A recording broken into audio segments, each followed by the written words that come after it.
어느 철학 교수 박사님이 교회에 출석하게 됐습니다. 도대체 기독교에서 무슨 말씀을 가르치나 궁금해서 이제 교회에 출석하게 됩니다. 그 교회 담임 목사님이 깜짝 놀랐습니다. 유명한 철학 박사가 교회에 왔으니 설교를 잘 준비해야 되겠다. 그래서 막 철학책을 뒤졌습니다. 유명한 사람들의 말을 인용했습니다. 목사님이 그냥 멋지게 설교하는 것처럼 어려운 말들을 사용하면서 설교를 했습니다. 어느 주일날 이 철학 박사 교수님이 목사님을 찾아와서 물어봅니다. 목사님, 그런 얘기는 제가 다 알거든요. 철학 박사니까 다 알잖아요. 그런 얘기 말고 내가 교회에 온 거는 예수가 어떤 분인지를 알고 싶어서 왔다고, 예수님에 대해서 좀 알려주셨으면 좋겠습니다. 이렇게 말씀을 했다는 겁니다. 여러분, 우리 기독교의 능력이 어디 있습니까? 그것은 복음의 단순성에 있습니다. 복음의 단순성. 그러니까 예수님을 믿는다는 것은, 이 복음은 뭐냐? 복음을 믿는 건데, 복음이 뭡니까? 우리 많은 성도들에게 복음이 뭡니까? 라고 물어보면은 기쁜 소식입니다. 복된 소식입니다. 이렇게 이야기하는데, 여러분, 우리 기쁨의 교회 성도들은 꼭 두 가지를 기억하셨으면 좋겠습니다. 복음이 뭘까요? 복음은 첫 번째로 예수가 누구냐? 예수님이 누구냐? 두 번째는 그 예수님이 무슨 일을 하셨느냐? 이게 복음이에요. 우리 신약 성경을 보면 늘 그 얘기 하잖아요. 도대체 이분이 누구냐? 기적을 행하시고 하나님 말씀을 가르치시고 천국 복음을 가르쳐 주신 이분이 도대체 누구지? 이분이 누굽니까? 살아계신 하나님의 아들이요, 우리를 위해서 이 땅에 찾아오신 하나님의 아들입니다. 예수가 누구냐? 이게 복음이에요.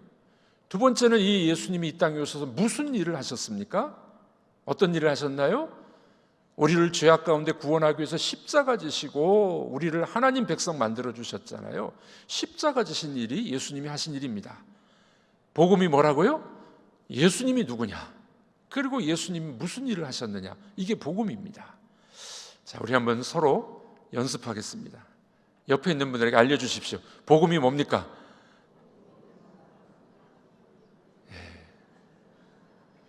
잊어버리지 마십시오. 교회에서는 이 복음을 가르치고 복음을 믿는 것이 바로 예수 믿는 거예요. 예수님이 누구신가? 예수님이 무슨 일을 하셨는가? 이게 복음인데, 그러므로 이 복음은 아주 단순해요. 복잡하지 않습니다. 예수를 아는 것, 그분을 만나는 것, 그것이 복음이고, 복음을 믿는 사람에게는 생명이 임하게 된다고 하나님은 말씀하고 있습니다.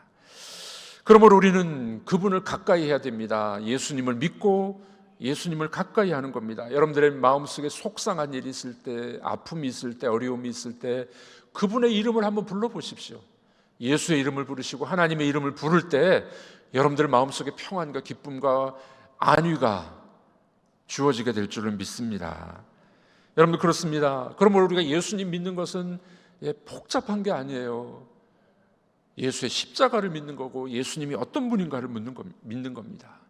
예수님도 이 땅에 오셔서 이 구약의 39권이나 되는 그 복잡한 책들을 아주 단순하게 우리에게 알려주셨습니다. 어떻게 해요? 많은 제사법, 율법 이런 것들을 단번에 당신이 십자가를 지심으로 다 완성해 주셨어요. 그래서 히브리서 기자는 뭐라고 이야기하냐면, 신약 이 학자들은 이런 이야기합니다. 예수님이 모든 희생 제사와 율법을 단번에 모든 죄를 위하여 속해 주심.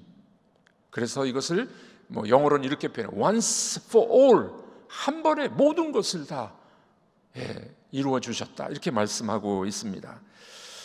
그러므로 그분을 믿는 믿음이 오고 오는 모든 세대의 믿음으로 구원을 받는 겁니다. 예수를 믿음으로 우리가 구원받는 줄로 믿습니다. 세상의 다른 종교들을 보십시오. 너무 복잡해요.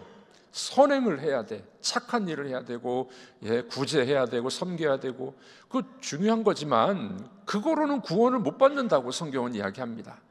여러분, 우리가 아무리 착한 일을 많이 한다 할지라도 우리 마음속에 있는 죄가 해결이 됩니까? 우리 영혼 속에 죄가 해결이 됩니까? 안 되죠. 아무리 선행을 해도 다함이 없는 거예요. 그러므로 그곳에는 구원이 없는 것 아니겠습니까? 그러나 십자가는 무엇입니까? 우리를 위하여, 우리를 대신하여 십자가에 죽으신 예수 그리스도를 믿음으로 우리는 구원받습니다. 이 구원은 은혜라고 이야기해요. 우리가 한 것 없어요. 그분이 대신 해주셨기 때문에 이것을 은혜, 그리고 우리 입장에서 보면 공짜예요. 그것을 믿는 믿음으로 구원받기 때문에. 그런데 여러분들, 이것을 베풀어 주신 하나님의 입장을 생각해 보십시오. 이것은 이 값싼 은혜가 아니에요. 값비싼 은혜예요. 당신의 아들을 죽이심으로, 희생하게 하심으로 하나님은 눈물을 흘리시면서 우리에게 주신 은혜가 바로 이 십자가의 복음이라는 겁니다. 하나님 편에서는 엄청난 희생이 동반된 것이었습니다. 이것을 믿느냐 믿지 않느냐, 그러므로 우리 기독교 복음은 단순한 거예요. 그분의 십자가를 믿느냐 믿지 않느냐, 여기에 달려 있는 겁니다. 예전에 여자 체조 선수들을 조련했던 이 코치 중에 유명한 분이 있었습니다. 9명의 금메달리스트를 배출한 이 코치가 있었어요. 이름은 벨라 카롤리라는 코치입니다. 이 코치가 선수들을 선발할 때 3가지 조건을 내세웠다고 합니다. 첫 번째는 코치의 훈련 방식에 절대 순종할 것, 두 번째는 항상 체조 훈련을 최우선순위에 둘 것, 세 번째는 복잡한 거 다 정리하고 아주 단순한 마음으로 훈련에 참여해라. 자, 이렇게 이제 인정하고 서약을 한 사람들만 훈련을 시켰습니다. 그랬더니 그 선수들이 금메달리스트가 됐던 겁니다. 여러분, 이것은 우리 신앙생활에도 아주 중요한 교훈을 주고 있습니다. 우리 신앙생활도 단순한 거예요. 복음을 단순하게 믿는 겁니다. 이것을 신명기 6장 4절은 이렇게 이야기하죠. 쉐마의 말씀이라 그러는데 이스라엘아 들으라 하는 말씀이죠. 이 구약 성경의 신앙의 핵심을 이야기하는 겁니다. 이 쉐마의 말씀 뭡니까? 하나님을 사랑하라, 이렇게 요약할 수 있지 않습니까? 이 말씀을 예수님도 똑같이 이렇게 말씀하셨습니다. 마가복음 12장입니다. 우리 읽어보도록 하겠습니다. 이스라엘아 들으라. 주 곧 우리 하나님은 유일한 주시라. 내 마음을 다하고 목숨을 다하고 뜻을 다하고 힘을 다하여 주 너의 하나님을 사랑하라. 네, 성경은 복잡하지 않아요. 하나님은 유일하신 하나님이니 너의 마음과 뜻과 정성을 다하여 뭐 하라고요? 역시 박자가 잘 안 맞네요. 마음과 뜻과 정성을 다하여 뭐 하라고요? 사랑하라. 성경을 한마디로 말하면 이런 내용이에요. 하나님이 유일하신 분이시니 마음과 뜻과 정성을 다해 그분을 사랑하라. 얼마나 단순한 이야기입니까? 그런데 이 단순한 복음을 사람들은 잘 못 믿습니다. 사랑하는 게 너무 많아요. 사랑하는 게. 하나님을 사랑하면 마음이 단순해집니다. 하나님을 사랑하면 단순한 마음으로 담대합니다. 여러분들, 하나님의 사랑을 경험한 사람은요, 두려움이 사라지게 됩니다. 두려움이 사라져요. 여러분들에게 걱정이 많고 두려움이 많이 있으십니까? 하나님을 더 사랑해 보세요. 사랑하는 사람은 두려움이 사라집니다. 사랑하는 사람은 어떻게 됩니까? 얼굴이 밝아져요. 여러분들 얼굴 보니까 다 밝으시네요. 서로 한번 쳐다보십시오. 얼마나 밝으신지. 하나님을 사랑하면은 단순해지면서 복잡하질 않아요. 그리고 어떻게 해요? 얼굴이 밝아져요. 왜냐하면 두려움이 사라지고 그 속에 하나님께서 임하시기 때문에 행복하고 기쁘게 살아갈 수 있게 되는 줄로 믿습니다. 그래서 성경은 끊임없이 그 이야기합니다. 하나님 여호와를 사랑하라. 예수 그리스도를 사랑하라. 여러분, 그러므로 우리 믿음은 여러분들 그분을 사랑하는 거예요. 그러므로 우리 믿음은 단순해져야 됩니다. 요한복음 21장에 보면은 예수님이 부활하시고 난 다음 베드로를 찾아오셨죠. 그리고 베드로에게 물어보십니다. 베드로야, 네가 나를 사랑하느냐? 3번이나 물어보시 똑같은 질문입니다. 네가 나를 사랑하느냐? 베드로가 왜 예수님을 부인했습니까? 예수님을 저주까지 했잖아요. 베드로는 정말 예수님을 사랑하지 못했던 것 같아요. 사랑하는 마음이 없다 보니 예수님을 부인해버렸습니다. 저주까지 해버렸습니다. 예수님을 정말 저주하면서 나는 모른다고 베드로가 그러지 않았습니까? 예수님이 찾아오셔서 뭐라고 이야기합니까? 베드로야, 한 가지만 물어보세요. 네가 나를 사랑하느냐? 네가 나를 사랑하느냐? 이 아침에 주님께서는 여러분들에게도 질문하실 겁니다. 아무개야, 네가 나를 사랑하느냐? 여러분들, 우리가 주님을 사랑하고 그분의 은혜를 믿음으로 받아들이는 그런 믿음의 사람들 되길 주님의 이름으로 축복합니다. 신앙생활이란 단순성의 훈련이 필요해요. 그래서 왜 우리가 단순하게 살지 못하느냐? 하나님을 사랑하는 마음, 주님을 사랑하는 마음이 우리 속에 가득 차지 못하니까 다른 생각들이 자꾸 들어오는 거죠. 너무 복잡해. 돈 걱정, 자식 걱정, 건강 걱정, 걱정거리가 너무 많아요. 물질에 대한 애착이 너무 많습니다. 물질은 중요하고 필요한 것이지만 탐심은 죄가 됩니다. 그래서 우리 생각이 복잡한 이유가 뭐냐면은 단순하지 못해요. 물질과 세상 걱정들이 우리 속에 너무 많이 들어와 있는 겁니다. 우리가 단순하게 주님을 사랑하고 주님의 기쁨이 우리 속에 넘쳐나게 되면은 여러분들, 우리 삶이 얼마나 평안해질까요? 성경에서는 우리가 이렇게 이 물질적인 면이나 신앙적인 면에서 단순하게 살아갈 것을 보여주는 대표적 구절이 있습니다. 희년의 법칙이라는 건 희년 법칙인데 레위기 25장입니다. 그럼 읽어보도록 하겠습니다.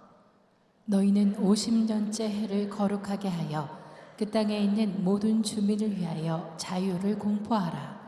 이 해는 너희에게 희년이니 너희는 각각 자기의 소유지로 돌아가며 각각 자기의 가족에게로 돌아갈지며 그 50년째 해는 너희의 희년이니 너희는 파종하지 말며 스스로 난 것을 거두지 말며 가꾸지 아니한 포도를 거두지 말라. 네, 하나님은 구약에 보면은 재산의 절대 소유권을 인정하지 않습니다.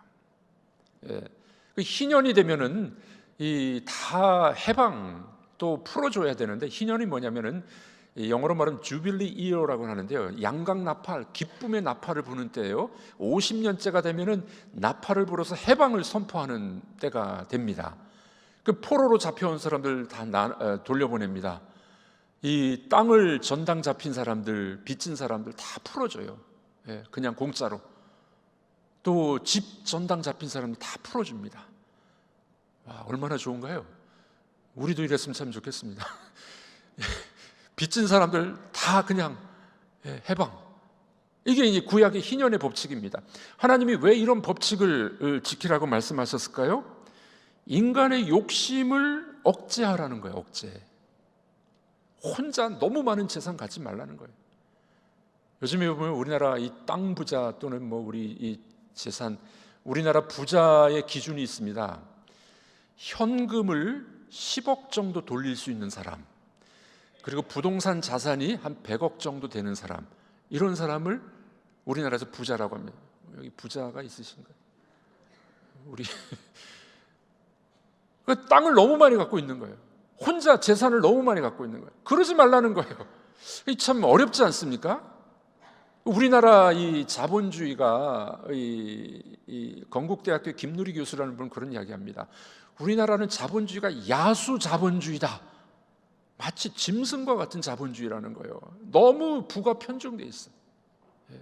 우리나라 전체 재산의 약 40%, 50%를요 0.1%의 사람들이 다 갖고 있어요. 그러니 이거는 얼마나 이 불공평한 세대에 살고 있습니까? 하나님은 뭐라고 말씀하시나요? 한 사람이 부를 독점하지 말도록 해야 돼. 그 포로로 해방해주고 빚을 다 탕감시켜주고, 이게 하나님의 법칙이었었어요. 얼마나 힘든 이야기입니까? 하나님은 왜 그렇게 말씀하셨을까요? 우리가 그렇게 살면은 사람이 단순해진다는 거예요. 복잡하지 않은 거예요. 행복하게 살 수 있다는 겁니다. 소유에 대해서 성경은 늘 그렇게 이야기합니다. 돈이 나쁜 건 아니지만 탐심은 우상숭배다. 탐심은 우상숭배다. 그래서 이 팀 켈러라는 목사님 그런 이야기합니다. 인간의 마음은 우상공장이다. 우리 인간의 마음이 우상공장이래요. 우리 속에 있는 어떤 욕심, 돈, 명예, 성, 권력에 대한 욕심, 이런 것들이 우리 속에 가득 차 있기 때문에 그 우상이 되어버린다는 겁니다. 여러분, 우리 마음속에 있는 돈에 대한 욕심, 성, 명예, 이 자리를 비워버리고 하나님을 모셔드리기를 주님의 이름으로 축복합니다. 하나님이 우리 마음속에 자리를 잡아야 돈을 제대로 벌고 제대로 쓸 수 있다는 거예요. 하나님을 우리 마음에 모셔야 우리 명예가 오더라도 사람이 교만해지지 않는 겁니다. 하나님이 제자리에 들어와야 부부간에 가정에서도 행복한 가정이 된다는 거예요. 그러면 우리 마음속에 있는 우상들을 버리고 그분을 모셔드리는 거예요. 신앙생활은 그렇게 단순한 거예요. 단순한 것을 우리가 복잡하게 만들어 놓으니까 우리들이 너무 고민이 많고 힘이 든다 하는 것입니다. 이 단순함을 우리에게 보여주시기 위해서 예수님은 성찬식을 보여주셨어요. 이 성찬식은 뭡니까? 떡을 나누는 거잖아요. 떡을 떼어서 나누는 겁니다. 빵이죠. 빵을 떼어서 나누는 겁니다. 예수님의 몸을 찢어서 우리에게 주신 것처럼 그렇게 나눔의 정신입니다. 그러므로 그리스도인들은 단순하게 살면 나눠줄 수 있는 삶이 되는 겁니다. 우리가 잘 아는 김혜자 권사님, 영화 배우죠. 김혜자 씨.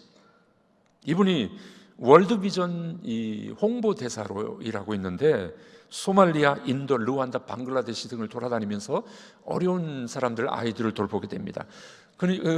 김혜자 권사님은 자신의 경험담을 책으로 썼는데 꽃으로도 때리지 말라라는 책을 썼어요. 멋진 제목이죠. 막대기로 때리지 말라가 아니라 뭐라고? 꽃으로도 때리지 말라. 그분은 이런 이야기합니다. 나는 슬픔의 유일한 치료제는 나눔이며 이 사랑의 나눔이야말로 그 어떤 전쟁과 죽음보다 더 강하다 하는 것을 믿습니다. 여러분들, 사람이 단순해지면요 나눌 수 있는 겁니다. 소유에 대한 욕심을, 탐욕을 버리면 나누게 되는 겁니다. 삶이 단순해지는 거죠. 하나님의 것을 내 것으로 여기지 않기 때문에 그렇습니다. 지난주에 추석 명절을 여러분 잘 보내셨죠? 저희도 또 가족을 만나면서 기쁘고 행복했습니다. 그런데 저희 가정은 나눔을 한번 실천해 봤습니다. 우리 목회자들에게 선물을 드리면서 또 섬겨봤습니다. 우리 교회 독거노인들 한 30여 분 계시는데 독거노인들에게 선물을 나눠드리기도 했습니다. 저희가 사는 아파트 관리사무실과 경비 아저씨들 보니까 이 명절에도 나와 일하더라고요. 그 쓰레기 정리하는데 너무 땀 흘리고 힘들어 하시더라고요. 그분들에게 선물을 드리면서 섬겨봤습니다.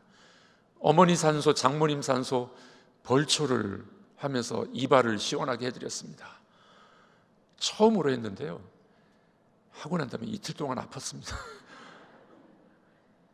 작은 섬김이지만 베풀고 섬길 때 저도 기쁘고 받는 분도 얼마나 기쁘겠습니까? 소유를 자기 것으로 누리지 않고 나누는 것, 삶이 단순해질 때 그것이 가능하지 않을까요?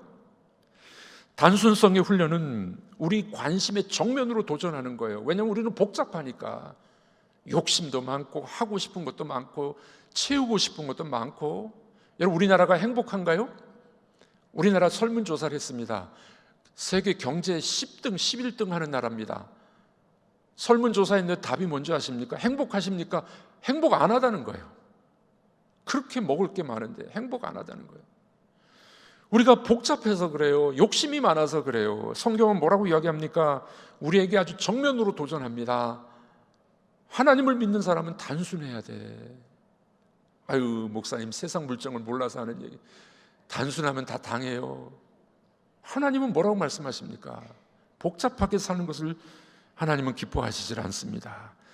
우리가 단순하게 살 수 있는 훈련의 방법은 먼저 그의 나라와 그의 의를 구하는 것입니다. 하나님 제일 중심으로 사는 거예요.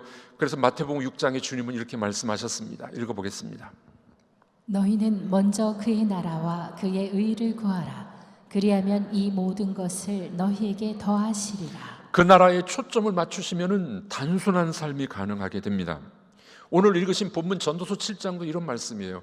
우리 오늘 본문 다시 읽어보겠습니다. 내가 깨달은 것은 오직 이것이라. 곧 하나님은 사람을 정직하게 지으셨으나 사람이 많은 꾀들을 낸 것이니라. 정직하게 지으셨습니다. 하나님은 우리를 정직하게, 이 정직하다라는 말은 히브리 말로 아쉐르라는 단어인데 이것은 정직하다, 단순하다, 아름답다 이런 뜻이 있습니다. 그러니까 하나님이 우리를 어떻게 해요? 정직하게, 단순하게 지으셨어요. 단순함이 아름다움입니다. 네, 아름다움, 단순함이 있으면 행복해진다는 거예요. 하나님은 우리를 그렇게 만들어 놓으셨는데 우리는 너무 복잡해. 욕심이 너무 많고 권력욕에다가 내가 이겨야 되고 돈에 대한 탐욕 때문에 모든 문제들이 발생하고 있지 않습니까? 우리가 하나님이 지으신 바대로 정직하게 단순하게 살면 행복해집니다. 저는 이 예배당을 건축할 때 설계사무소에게 딱 두 가지를 부탁을 했습니다. 설계를 어떻게 할까요? 해서 제가 딱 두 가지 제 이 생각을 전달했습니다. 예배당 건축하는 설계해 주는데 단순하게 설계해 주십시오. 그러나 세련되게 설계해 주십시오. 그런 것 같지 않습니까? 우리 예배당이 이게 네모나게 박스형이에요. 단순해요. 그런데 들어와 보면은 그래도 좀 세련되지 않았습니까? 건축한 지 11년이나 지났는데도 아직도 뭐 그런 대로 괜찮습니다. 여러분, 단순하지만 그러나 세련된 모습, 참 쉬운 건 아닙니다. 여러분들, 우리가 살아갈 때 너무 복잡하게 해놓으면요, 생각이 복잡하고 삶이 복잡해지고 힘들게 된다는 겁니다. 하나님이 원하시는 삶은 정직함, 단순함, 아름다움이라는 것을 잊지 마시기를 바랍니다. 자, 이렇게 우리가 하나님이 원하시는 대로 단순하게 살면 우리 태도가 몇 가지로 나오게 됩니다. 첫 번째, 어떤 태도일까요? 내 소유물이 내 것이 아니고 하나님이 주신 선물입니다. 이걸 알게 돼요. 여러분, 우리 돈과 재산, 특별히 우리 사랑하는 자녀들, 내가 가지고 있는 소유물들 내 겁니까? 여러분들 돌아가실 때 다 가지고 가실 건가요? 자녀에게 주지? 자녀에게 주면요 그냥 다 날아가 버려요. 힘써서 돈 번 사람은 돈을 아낄 줄 아는데요, 그냥 받는 자들은요 금방 날아가 버려요. 내 재산과 소유와 자녀들 내 것이 아닙니다. 하나님이 주신 선물인 줄로 믿습니다. 제 말이 아니에요. 성경은 이렇게 이야기합니다. 시편 127편 3절입니다. 읽어보겠습니다. 보라, 자식들은 여호와의 기업이요 태의 열매는 그의 상급이로다. 자식들은 여호와의 기업이요, 하나님 거라는 거예요. 우리나라 사람들이 너무 착각하는 게 있습니다. 어려움 속에서 자살하는 사람들이요, 누구 먼저 죽이는지 아십니까? 자녀부터 죽이고 그 다음에 자기가 죽어요. 자기는 목숨이 아까워가지고 제대로 못 찔러가지고 자기는 살아남는 사람도 있습니다. 자식은 자기 소유가 아니에요. 하나님의 기업이라고 말씀하고 있습니다. 여러분, 저도 자녀가 하나님의 것이라는 것을 설교하고 가르치고 많이 이야기했는데 정말 제 심장으로 깨닫게 되기까지는 시간이 많이 걸렸습니다. 자식은 내 것이 아니고 하나님 것입니다. 하나님 앞에 맡기는, 하나님께 선물 받았다는 것을 깨달아야 된다는 겁니다. 단순하게 살면 그걸 알게 되는 거예요. 두 번째는요, 그러므로 내 소유물을 하나님께서 돌보셔야 됩니다고 하나님께 올려드릴 수 있게 되는 겁니다. 내게 아니니까 하나님이 돌보셔야 됩니다. 하나님이 책임져 주셔야 됩니다. 이런 믿음이 생기게 됩니다. 여러분, 예를 들어 보겠습니다. 한나가 아들을 못 낳아서 서원 기도하고 사무엘을 얻었잖아요. 한나가 자기 아들을 끼고 자기가 키웠다면 어떻게 될까요? 사무엘이 사무엘 될 수 있었을까요? 한나는 자기 아들을 하나님 앞에 맡기고 드렸습니다. 그랬더니 민족의 지도자가 되어버렸어요. 와, 부모가 내 마음대로 하려고 그럴 때는 이것밖에 안 되는데 하나님께 맡기면 하나님이 더 크게 사용해 주시는 겁니다. 모세의 어머니 어땠나요? 이 바로왕이 아이들을 다 죽이라고 했는데 모세 엄마가 자기 품에만 안고 있었으면 모세도 죽었을 거예요. 그러나 하나님 앞에 맡기니까 어떻게 됩니까? 민족을 구원하는 구원자가 됩니다. 내 소유물을 내 것이라고 인정하지 않고 하나님 앞에 맡기고 돌봐 주시도록 드려야 됩니다. 그때 하나님이 더 멋지게 사용하십니다. 세 번째로 이런 태도를 가져야 됩니다. 우리 소유물은 다른 사람이 유용하게 쓸 수 있도록 드려야 된다는 겁니다. 내가 선물로 받았으니 다른 사람들에게 선물로 주는 거예요. 그럼 행복은 2배로 늘어나게 될 것입니다. 어떤 구두를 만드는 할아버지가 계셨는데 이 할아버지가 예수님을 참 보고 싶었어요. 꿈속에서 기도하는데 예수님이 나타나셨어요. 꿈속에. 예수님 이렇게 말씀하십니다. 네가 나를 보고 싶어 하니까 내일 내가 네 집에 방문할 거야. 와, 얼마나 기뻤을까요? 이 구두장의 할아버지가 음식을 아주 장만을 잘 해놨습니다. 다음 날 기대하고 있는데 예수님은 안 오시고 한 거지가 찾아온 겁니다. 또 그 다음으로 청소부 할아버지가 왔어요. 저녁 때는 사과장수 할머니가 찾아온 겁니다. 예수님 드리려고 음식을 장만해놨는데 이 거지가 오고 할아버지가 할머니가 오니까 그분들에게 이제 음식을 나눠주게 된 겁니다. 왜냐하면 너무 추위에 배고파하는 그들의 모습을 보고 불쌍한 마음이 들었던 거죠. 밤에 잠을 잡니다. 할아버지가 다시 꿈을 꿨습니다. 예수님이 등장하셨어요. 아니, 예수님 오늘 오신다 그래놓고 왜 안 오셨어요? 아니야, 오늘 내가 네 집에 3번 방문했어. 네가 나를 잘 대접해줘가지고 내가 잘 먹었단다. 이 이야기는 톨스토이 작품에 나오는 이야기입니다. 마태복음 25장에 예수님 그렇게 말씀하셨어요. 한번 읽어보도록 하겠습니다. 마태복음 25장입니다. 내가 줄일 때 너희가 먹을 것을 주었고 목마를 때 마시게 하였고 나그네 되었을 때 영접하였고 헐벗었을 때 옷을 입혔고 병들었을 때 돌보았고 옥에 갇혔을 때 와서 보았느니라. 네, 우리가 단순하게 살고 욕심 없이 살면은요, 어렵고 힘든 사람들에게 나눠줄 수 있는 겁니다. 내 것이 아니라는 생각으로 나눠줄 수 있죠. 그것을 주님이 뭐라고 평가하신다고? 마지막 심판날에 네가 나를 먹였고 네가 나를 찾아와줬고 네가 나를 돌봐줬어. 주님, 저희가 언제 그랬어요? 그랬더니 가난하고 힘든 사람들 도와준 게 곧 나에게 한 거야. 그렇게 주님이 말씀해 주신다는 겁니다. 여러분들, 우리가 욕심과 탐욕과 복잡한 생각들을 버리면 삶이 단순해집니다. 단순해지면 행복해지는 거예요. 그러면 나눌 수 있는 사람, 이 땅에서도 덕을 끼치는 삶이 될 줄로 믿습니다. 자, 그러면 조금 더 우리가 실천할 수 있는 건 몇 가지. 단순한 삶은 어떤 삶이 될 수 있을까요? 어떻게 실천할 수 있을까요? 첫 번째는요, 물건을 살 때 체면이 아니라 필요성, 유용성에 따라서 물건을 사야 됩니다. 남이 다 사니까 나도 산다. 우리나라는 유행이 대단히 빠른 나라입니다. 그렇죠? 요즘에 여자들의 패션은 뭡니까? 원피스. 다 원피스를 입어요. 남이 입으니까 나도 사 입어야지. 그러지 말고 필요에 의해서 그런 삶이 단순한 삶이 된다는 거예요. 요즘 스마트폰이 얼마나 빨리 바뀝니까? 우리 젊은이들은 6개월에 한 번씩 바뀌어요. 새로운 기계들을 막 삽니다. 얼리 어답터라고 해가지고 그 막 자랑을 하면 내가 빨리 샀다고. 그게 자랑이 아니라는 겁니다. 체면이 아니라 필요성, 유용성에 따라 물건을 살 수 있게 됩니다. 두 번째로 실천할 수 있는 건 이런 겁니다. 중독을 일으키는 것은 무조건 끊어버려야 됩니다. 우리 삶이 단순하게 하나님 나라를 추구하면서 사는 삶은요, 중독을 끊어버려야 돼요. 술, 담배 하시는 분들 계시죠? 괜찮아요, 나오세요. 그러나 끊어버리십시오. 몸에도 안 좋고 경건 생활에도 안 좋아요.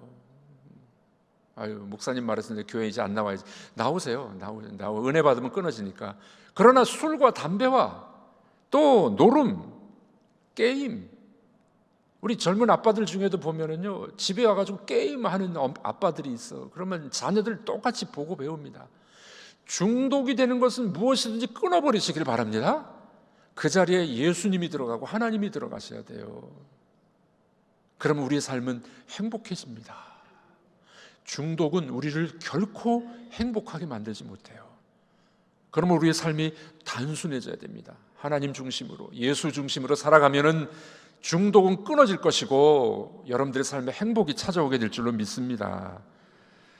세 번째로, 카드 사용도 절제해야 된대요. 제가 읽은 책에서 그런 이야기를 하더라고요. 우리가 삶이 단순해지려면은 카드가 외상이잖아요. 우리나라 속담에 무슨 말이 있습니까? 외상이면 뭐도 잡아먹어요? 소도 잡아먹는다. 나중에 갚으니까 그 카드 막 써버리면 힘들어지는 거죠. 요즘에 재테크를 잘하는 분들은 그런 이야기합니다. 가능하면 카드 쓰지 말고 현금을 쓰십시오. 그럼 좀 절제가 된다는 거예요. 네 번째로 이렇게 살 수 있습니다. 옳다, 옳다, 아니다, 아니다. 분명하게 말할 수 있습니다. 삶이 단순해지면 복잡한 대답을 안 해요. 사람들은 감언이설로 뭐 적당히 이야기하고 뭐 이렇게 막 숨겨서 이야기하고 그러잖아요. 예수님 뭐라고 말씀하십니까?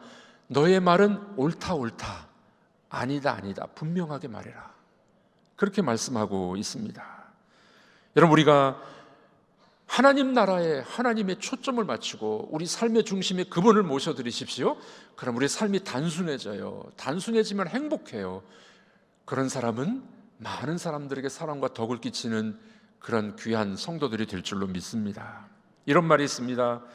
시계가 하나인 사람은 시간을 정확히 알지만 시계가 두 개인 사람은 결코 확실한 시간을 알 수가 없다.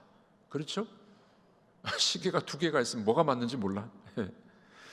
여러분, 우리가 이 세상은 끊임없이 우리 주의력을 분산시키고 복잡하게 살아가도록 만들고 우리 생각을 복잡하게 만듭니다. 욕심으로, 탐욕으로 우리 말도 불명확합니다. 그러나 성경은 뭐라고 이야기합니까? 하나님은 우리를 만드실 때 정직하게, 단순하게, 아름답게 만드셨으니 많은 꾀를 내지 마.